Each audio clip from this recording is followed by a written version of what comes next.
Rising from the Salish Sea is an island which is a mysterious place, with geology, plants, and animals unlike anywhere else in British Columbia, Canada, or even the world. Texada Island harbors a secret treasure, which has remained hidden from humans for thousands of years. Like a lot of hidden treasure, it came from the sea, but it wasn't smuggled off a ship by a gang of furtive pirates.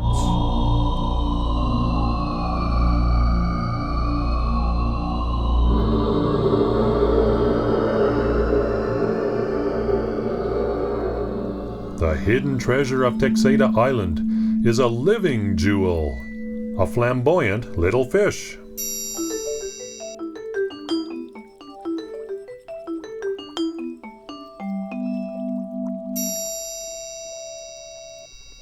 Actually, it's two flamboyant little fish that evolved from a common ancestor. How are these stickleback fish a treasure? They don't look like much from the surface. Measuring only 7 centimeters long, they are rarely even noticed by humans peering into their lakes. Like most treasures, you have to dig or dive a little deeper to find their worth. British Columbia was covered in ice about 1.5 kilometers thick. And that ice weighed so much that it actually pushed the land down into the sea. So that when the ice left was melted, about 10,000 years ago, the sea level was about 150 meters higher than it is today. But when the ice left and its weight was removed, the land sort of slowly, over 1,000 or 2,000 years, rebounded, and bays became lagoons, became elevated lagoons, and eventually salt water replaced by fresh water, and these small coastal lakes were formed. On Texada Island, marine three-spined sticklebacks swam into the lakes at the end of the last ice age, when the lakes were connected to the sea. The fish got trapped in fresh water and became isolated in unconnected lakes. They buried their treasure in the lakes, their eggs. These marine stickleback changed to adapt to the specific conditions in each lake. Over thousands of years, they evolved into species pairs, two distinct but related species living side by side in the same lake. These species pairs may be the youngest species on Earth. Even though they evolved from a common ancestor, the two species in each lake look and behave very differently. Open water stickleback, or limnetics, are slender, streamlined, and appear more delicate. You could call them slimnetics. The other species, the bottom dwellers, or benthics, are larger, deep-bodied, and chunky-looking. They are big, beefy, burly benthics. Because limnetics live in the open water of their lake, cutthroat trout and loons can easily hunt them. They need armor and spines to protect against loons and trout.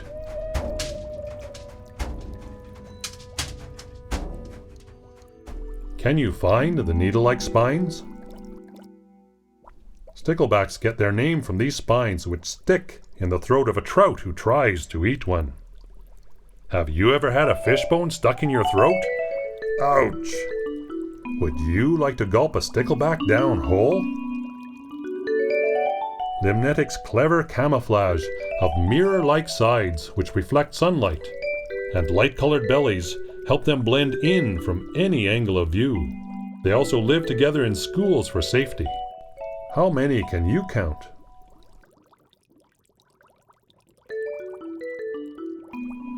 Benthic's mottled green-brown skin color is good for hiding in water weeds and blending into the bottom. In this still frame, they almost disappear. How many can you find? Because they can hide in weeds, they have less armor and smaller spines. Benthics, like this big bruiser, are usually loners who hunt for food on the lake bottom. She swims along the bottom, stopping and waiting to see if any food reveals itself. Then she pounces.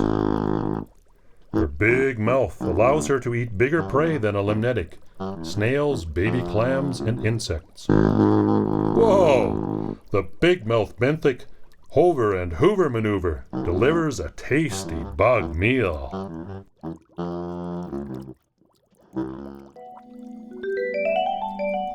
With small mouths, limnetics feed on tiny plankton and small bugs in open water, at the surface, or on leaves of plants. This busy dad grabs a quick bite of fast food on the fin. Usually, the species pairs live in different areas of the lake, but in spawning season, the two species gather in the shallows along the lakeshore. Even though they're close together, they usually don't interbreed. When it came time to mating, they just found one another repulsive.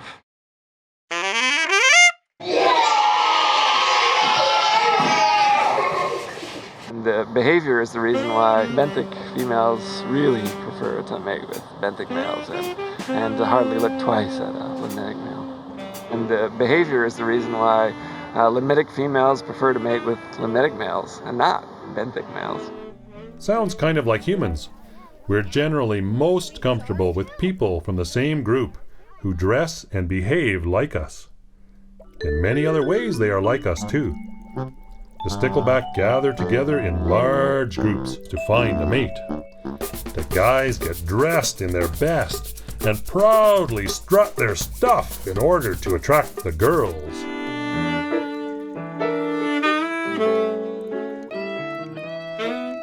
The brightest crimson and turquoise seem to impress the females the most. The girls flirt with the guys, checking out who is most fashionable and has the best moves. This female sniffs the male and takes a few nips, perhaps to smell and taste if he's the right one. The drama in the daily lives of these tiny fish has remained secret until now. You are witnessing behaviors seen in the wild by only a handful of humans. The guys back up their strutting with building love nests for the females. Nests can be made of algae, weeds, or twigs. This male glues his nest together with a sticky fluid he makes in his kidneys. Another industrious male is renovating his nest. The work is never done. Texada stickleback are a treasure to science in a very special way. Since Charles Darwin first published The Origin of Species in 1859, scientists have been searching for an animal species that was young enough and evolving quickly enough for humans to measure. Texada species pairs fit the bill. We already found out that 10,000 years ago, benthic and limnetic sticklebacks had the same great 10,000 times grandparents. We also saw that now they are so different that when it comes to mating, they find each other repulsive. This means that they are becoming more and more different with each generation. It proves that benthics and limnetics are evolving into two completely separate species. Charles Darwin could never prove his theory of the origin of species. It was only 40 years ago that BC scientist Dr. Don MacPhail discovered the species pairs on Texada Island. Thanks to the species pairs, BC scientists have given the world a better understanding of how all the species alive today came to be here. If Darwin had heard about stickleback species pairs while he was sailing around the world, do you think he would have turned the Beagle north and headed for Texada Island? If he had, Texada would be as famous as the Galapagos Islands are now. Scientists are treasure hunters, and the jewel-like colors of the male stickleback are like a big X marks the spot on a treasure map. We humans are only beginning to learn how to read the language of this map. But it is written into every living cell of every living thing, the language of jeans. Now, it's not the kind of jeans you wear, but the kind that determines a lot of things about you. The color of your eyes and hair, your height, and whether you're naturally good at reading, art, or sports. Some scientists have successfully decoded the secret genetic code which determines skin color in stickleback. Similar genes are found in humans which control skin color and susceptibility to skin cancer. Other scientists are trying to find the genes that make limnetic stickleback want to swim in schools, while benthics swim alone. Stickleback are like humans in that way. Some people are social and love to be with others, while some people enjoy being alone. Researchers developed a model school of fake stickleback attached to a bicycle wheel that swim around a tank in a circle. Some stickleback follow the fake school, while others don't. So far, by testing hundreds of sticklebacks, researchers have found a gene that controls how well the sticklebacks can swim with the school. So let's discover our inner fish and swim with the stickleback into their world once again. Unlike humans, stickleback can have dozens or even hundreds of babies at a time. Actually, they don't give birth to live babies, rather they lay eggs. They also only get to spawn once or twice in their life. Doesn't sound like a good deal, eh? These two are in the final stages of their mating dance. She gives the heads up signal and they zip to his nest. Mom burrows in. As she's laying eggs, he encourages her with shivering caresses.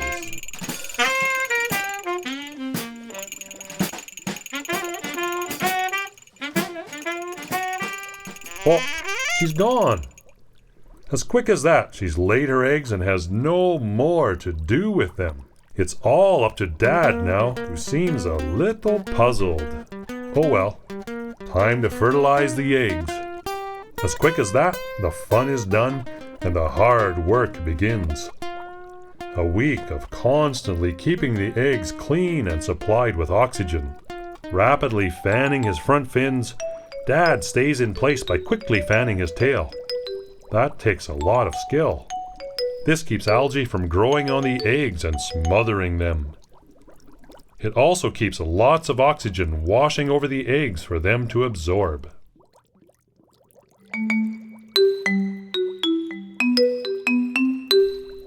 The hard work of being a single dad includes guarding his nest, from caddisfly nymphs in their mobile homes to other critters who relish a gourmet caviar fish egg dinner, like this dragonfly nymph.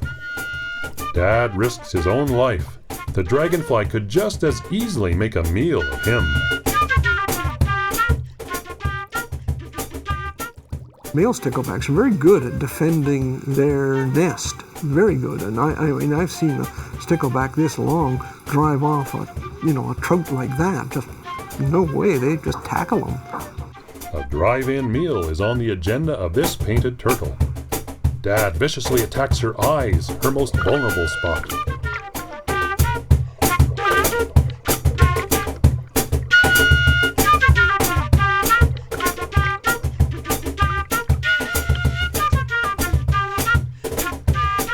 But she eats all his eggs.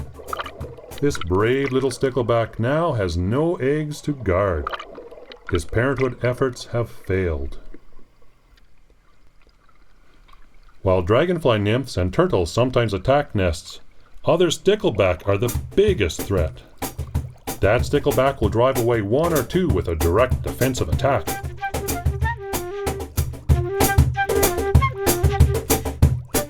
But when a huge band of pirate sticklebacks sail his way, he turns to trickery. He can't fight them all, so he lures them away from his nest, pretending to feed with jerky, exaggerated movements. The gang follows him away from his nest, expecting an amazing feast. When When they come back, he fools them again.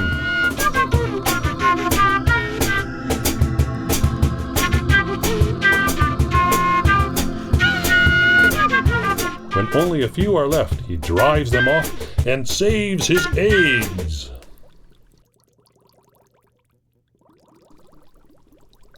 Some stickleback males just don't seem to be able to attract the girls, and their nests remain empty. In desperation, this drab-colored male turns pirate, stealing a clump of eggs from another male. He carries off his stolen booty and buries it in his own nest. He does this because females prefer mating with a male who already has eggs in his nest. Is this a case of girls preferring certain guys? Or if she thinks he's worth something, then he must be.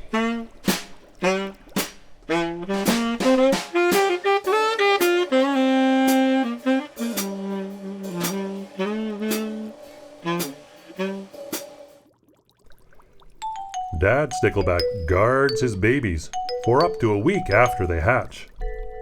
As we've seen, this is a difficult and exhausting job.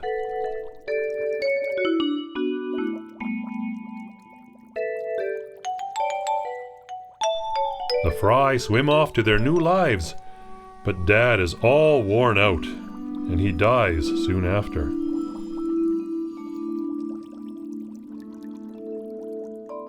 The juveniles are orphans, left to feed themselves, escape from predators, and find a place to live. The limnetic youth may live in schools, but they don't go to school. There are no adults around to teach them or tell them what to do.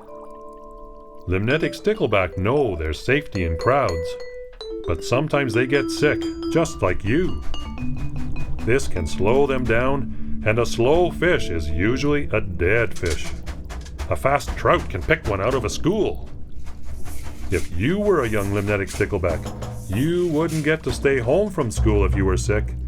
You would probably get snatched from the school and eaten. What do you think these stickleback are doing? Are they attacking the sick fish? Trying to remove the fungus and help her? Or...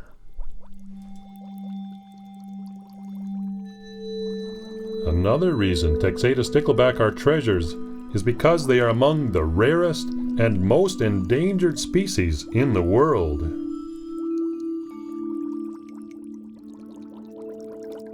Each of the species pairs is found only in one tiny lake in the entire world. We need to be extremely careful around their lakes. I'm Timothy Atwood, coordinator for the Texada Stickleback Group.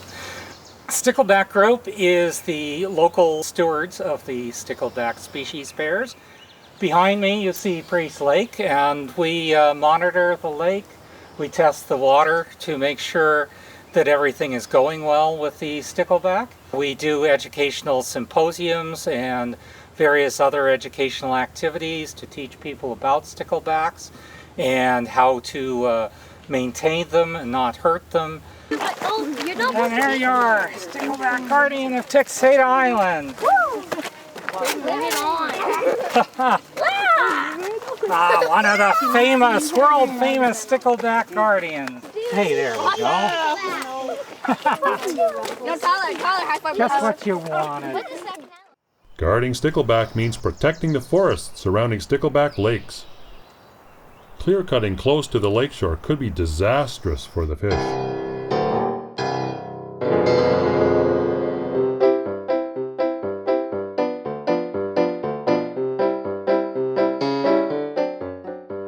The real tragedy of these fish is that we keep losing them. This has already happened to a species pair in Hadley Lake on Salish Island, which is right beside Texada Island. In the mid-1990s, someone released catfish into the lake, and the stickleback died off when the catfish ate their eggs. My number one piece of advice is don't move stuff around. If you love fishing like I do, don't use bait. Don't bring bait to a place like Texada Island, because accidentally, it might be completely by accident, you may have had no intention of doing anything as serious as introduce a new species, but it can happen anyway. Bass and sunfish have already been introduced to BC. It would be disastrous if they ever got into the stickleback lakes. Always wash off your pails, nets, fishing gear, and especially your boats before taking them to a different lake, because many plants and critters love to be taken for a ride. Or it may be just their eggs or seeds. You wouldn't want to be the one to introduce an invasive species into a lake and cause a stickleback to go extinct, would you? More treasure is waiting to be revealed. Perhaps some of you will decide to become treasure hunters or code solvers and discover stickleback treasure that is still hidden in the living jewels of Texada Island.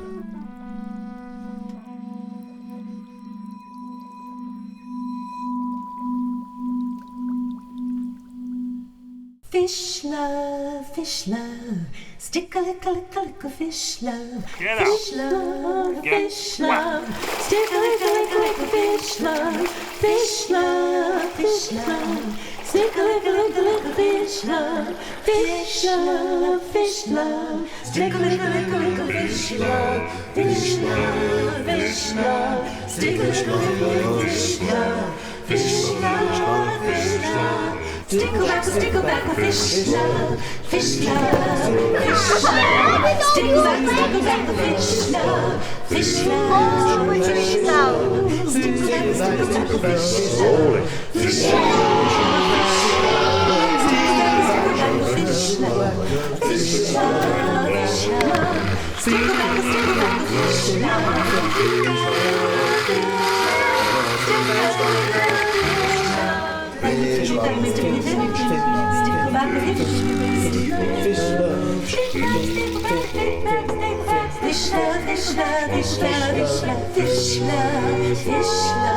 Stickleback, fish